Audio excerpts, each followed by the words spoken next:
Hello, example करते हैं हम 5.3 के। फर्स्ट एग्जाम्पल है हमारे पास। Two masses of 14 kg and 17 kg respectively are connected by a light inextensible string passes over smooth pulley and the system starts from rest and moves for 3 seconds when the string breaks. Find after what further interval of time smaller mass comes to the original position. तो यहाँ पे हमें क्या बताया कि हमारे पास दो मास हैं 14 kg 7 kg, ठीक है, जो हमने हैंग किए हुए हैं किसी लाइट इन एक्सटेंसिबल स्ट्रिंग की हेल्प से जो एक स्मूथ पुली के ऊपर से पास कर रहे हैं। उन्होंने कहा कि जो सिस्टम है वो स्टार्ट हुआ है रेस्ट से, उसके बाद 3 सेकंड के लिए मूव हुआ, उसके बाद स्ट्रिंग ब्रेक हो गया। तो इन्होंने पूछा है कि हमें ये बताना है कि किस फर्दर टाइम के बाद जो स्मॉलर मास है वो अपनी ओरिजिनल पोजीशन में आ जाएगा। सबसे पहले तो हम यहाँ पे क्या कैलकुलेट करेंगे कि वो सिस्टम जो है वो किस एक्सेलरेशन से मूव कर रहा है। तो हमने यहाँ पे 3 तरह के केस पढ़े थे, अगर आपको ध्यान हो।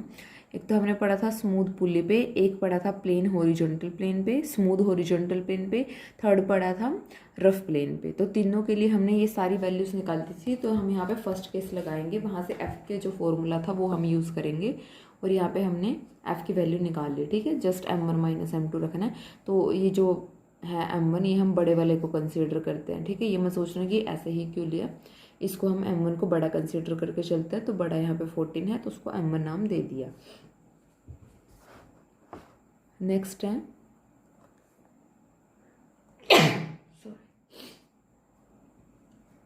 नेक्स्ट है हमारे पास कि जो v कोई भी हम वेलोसिटी लेके चल रहे हैं सिस्टम की जो 3 सेकंड के बाद थी, ठीक है। तो वो v वेलोसिटी हमारी फाइनल वेलोसिटी रही होगी उस सिस्टम के लिए। इनिशियल वेलोसिटी क्या है, इन्होंने कहा स्टार्ट फ्रॉम रेस्ट, रेस्ट से स्टार्ट हुआ है तो इनिशियल वेलोसिटी 0 रही होगी। तो हम यहाँ पे फाइनल वेलोसिटी निकाल रहे हैं u + ft का यूज़ करके। तो हमने यहाँ पे वेलोसिटी निकाल ली। इसके बाद हम निकाल रहे हैं कि उसने कितनी सिस्टम ने कितनी डिस्टेंस मूव की, जो हमने वहाँ पे वेट हैंग किया होता वो इस फॉर्मूला की हेल्प से निकाल लेंगे। यहाँ पे हमारे पास u t f t सब कुछ है, तो हमने यहाँ पे वैल्यू रखी। तो s की वैल्यू है हमारे पास 3g/2। अब देखो नेक्स्ट उन्होंने क्या कहा, इन्होंने कहा कि जब स्ट्रिंग जो है वो ब्रेक हुआ है तो जो स्मॉलर मास है वो फ्रीली मूव किया होगा under gravity with an acceleration g in the downward direction and has to move 3g/2 meter with the initial velocity of -g to come to the initial position t with the time taken। तो इन्होंने क्या कहा, sorry, कि जब system brake हुआ होगा, smaller मास के बारे में पूछा ना, तो स्मॉलर मास की बात करते हैं कि जो हमारे पास स्मॉलर मास है जब ये सिस्टम ब्रेक हुआ होगा तो ये ग्रेविटी के अंदर फ्रीली मूव किया होगा। किस एक्सेलरेशन से मूव किया होगा, जी एक्सेलरेशन से मूव किया होगा। और कितनी डिस्टेंस मूव किया है वो हमने अभी निकाल लिया। वो डिस्टेंस कितनी थी, 3g/2। अब इन्होंने पूछा कि वो कितने टाइम के बाद ओरिजिनल पोजीशन में आ जाएगा। अब उसको ओरिजिनल पोजीशन में आने के लिए भी सेम डिस्टेंस तो ट्रैवल करनी पड़ेगी, लेकिन अब जो एक्सेलरेशन है वो उसको कितना चाहिए होगा, -g चाहिए होगा, क्योंकि उसको ओरिजिनल पोजीशन में वापस जाना है, ठीक है। तो जो एक्सेलरेशन है वो रिवर्स हो जाएगा।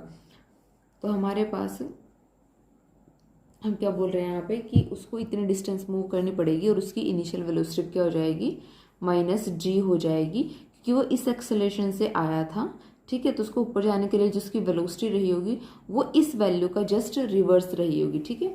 ध्यान रखना, हमने आने वाले का बताया है एक्सेलरेशन, और ठीक है, और वापस जाने के लिए बता रहे हैं हम वेलोसिटी।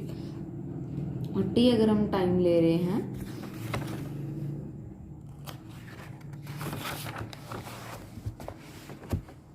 तो अगर हम इस रिजल्ट का यूज़ करें s = ut + ½ gt², तो हम यहाँ से t आसानी से निकाल सकते हैं। हमारे पास सारी वैल्यूज़ हैं, तो t में क्वाड्रेटिक आएगी, नेगेटिव को निगलेक्ट कर दें क्योंकि टाइम नेगेटिव नहीं हो सकता। तो t = 3 सेकेंड। सेकेंड एग्जाम्पल देखो क्या होगा।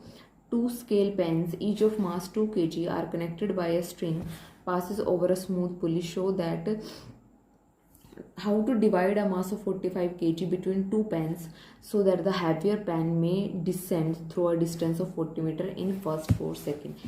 तो इन्होंने कहा है कि हमारे पास 2 पेन हैं जिनका वेट 2 kg है, हमें दोनों में 45 kg को डिवाइड करना है। इस तरह से डिवाइड करना है कि जो हैवियर वाला मास होगा वो 40 मीटर की डिस्टेंस ट्रेवल करे, डाउनवर्ड आए, डिसेंड बोला है, डिसेंड करे 40 मीटर पहले 4 सेकंड के अंदर, ठीक है।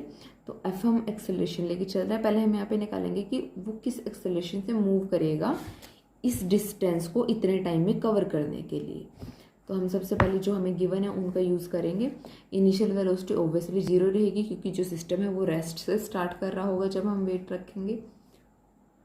डिस्टेंस दी हुई है, टाइम दी हुआ है, फॉर्मूले का यूज़ करो, एफ की वैल्यू निकाल लो। उसके बाद 45 kg को डिवाइड करना है, तो हमने सपोज किया कि हमने डिवाइड किया m और 45 माइनस m की में, ठीक है, जहाँ पे m बड़ा है। तो टोटल मास जो दोनों साइड कितना होगा वो होगा m+2 47 माइनस m, क्योंकि 2 kg जो है वो पेन का भी ऐड हो जाएगा, ठीक है। वेट हमने m रखा है और 2 kg पेन का है, तो टोटल उस साइड वेट कितना बना होगा, m+2 बना होगा। दूसरी साइड 45 माइनस 2 हमने रख दिया 2 kg पेन का पहले जो, तो उस टाइम पे जो टोटल वेट होगा, जो टोटल मास होगा सॉरी, वो कितना हो जाएगा 47 माइनस m हो जाएगा। अब यहाँ पे फॉर्मूला लगा दो f का, ठीक है। हमें m की वैल्यू निकालनी है ना यहाँ से, तो f का फॉर्मूला लगा दो क्योंकि f की वैल्यू आ चुकी है हमारे पास। तो f की वैल्यू रख देंगे, m1 m2 की रख देंगे, g की वैल्यू हमें पता है तो हम m यहाँ से इजीली निकाल सकते हैं। तो इसलिए हमने यहाँ पे f वाला फॉर्मूला यूज़ किया, एक्सेलरेशन वाला। तो यहाँ पे वैल्यू रख दी, क्रॉस मल्टीप्लाई करोगे तो m की वैल्यू आ जाएगी। m आया 35, ठीक है। एक पार्ट में रखेंगे हम 35, दूसरे पार्ट में रखेंगे 10 kg। थर्ड एग्जाम्पल देखो, 2 heavy particles are attached together by a string passes over a pulley if the string can only support a tension equal to 1/4 of the sum of the weight of its two ends, show that the least acceleration possible is this। तो हमारे पास दो मास के बारे में बात किया हमने, लिया m1 बड़ा m2 छोटा। टेंशन के ऊपर कंडीशन दी है तो पहले टेंशन का फॉर्मूला लेके चलते हैं, ठीक है। हमें बताइए किसकी बात है, पुली वाला फॉर्मूला लगाना, ठीक है, स्मूथ पुली की जब बात कर रहे थे। तो टी का हमने फॉर्मूला लगाया और एफ हमारे पास ये वैल्यू होती है, इसका बाद में यूज़ करेंगे, पहले टी को ही लेके चलेंगे। तो ये हमारे पास वैल्यू है, इसको हमने इस तरह से लिख दिया कि m1 + m2 से मल्टीप्लाई और उसी से कर दिया हमने डिवाइड, ठीक है। अब जो ये वैल्यू है इसको चेंज करेंगे, इसको चेंज किस तरह से करेंगे, देखो m1 + m2 के सम का स्क्वायर माइनस उनके डिफरेंस का स्क्वायर। अगर आप सॉल्व करके देखो तो ये 4m1 m2 ही बनता है, ठीक है। उसके बाद क्या करो, ये जो पार्ट है m1 + m2 का स्क्वायर, इसको फर्स्ट वाले के डिनोमिनेटर में अलग करो। ये जो पार्ट चल रहा है इसको अलग ही रख रहे हैं, ठीक है। अभी इस पे काम करेंगे, फर्स्ट वाले के डिवाइड में अलग रखो इसको और सेकेंड वाले के डिवाइड में अलग रखो। तो यहाँ पे जब डिवाइड करोगे तो कैंसिल हो जाएगा, सिंपल क्या बचेगा g² और सेकेंड वाले में अलग से ये बनेगा होल स्क्वायर लिख दिया बना के। और ये किसकी वैल्यू थी, अगर आप चेक करो ये एक्सेलरेशन f की वैल्यू थी, तो ये क्या बना हमारे पास g² - f²।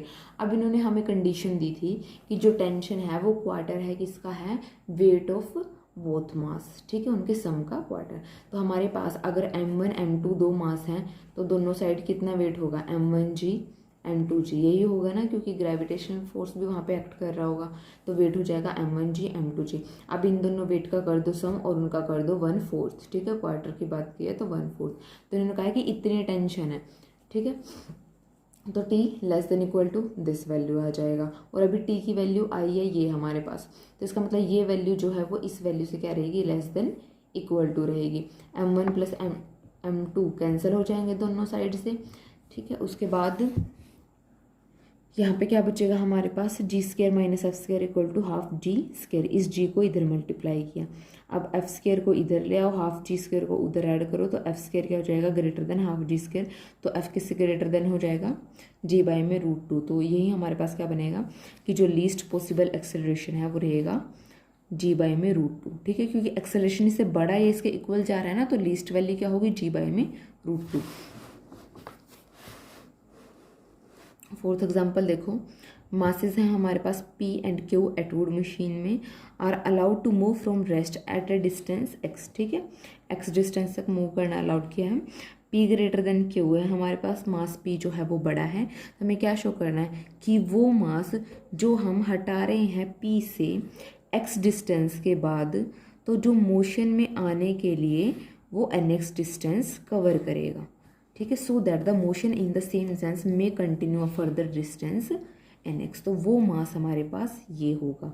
क्या कहा है कि मास दिए हैं p और q, एटवुड मशीन में स्टार्ट हो रहा है सिस्टम रेस्ट से, मूव किया है डिस्टेंस x। तो हमें क्या शो करना है कि वो मास जो हम p से हटा दें डिस्टेंस x के बाद, तो उसको फर्दर मोशन कंटिन्यू करने के लिए nx डिस्टेंस कवर करनी पड़ेगी,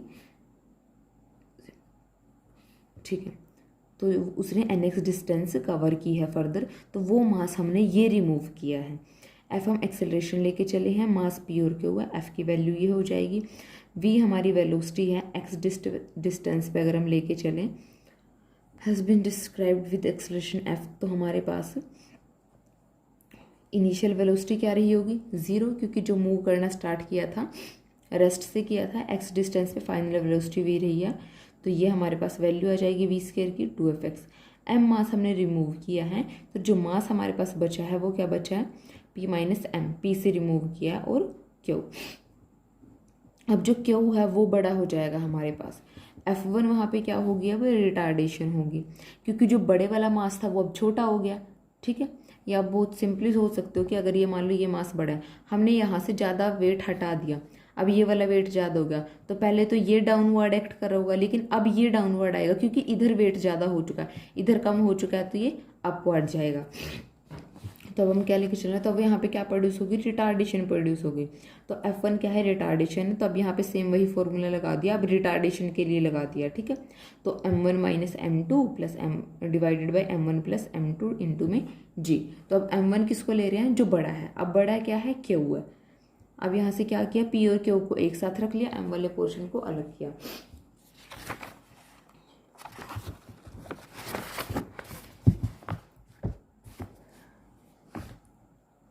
With this retardation, system describe a distance nx before coming to rest।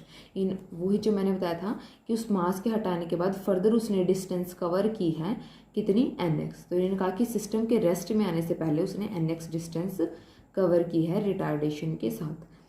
तो हम यहाँ पे फॉर्मूला लगा रहे हैं v square minus u square equal to 2fx। अब हम रिटार्डेशन में जा रहे हैं, तो पहले जो फाइनल वेलोसिटी थी वो अब किसका काम करेगी, इनिशियल वेलोसिटी का काम करेगी ना।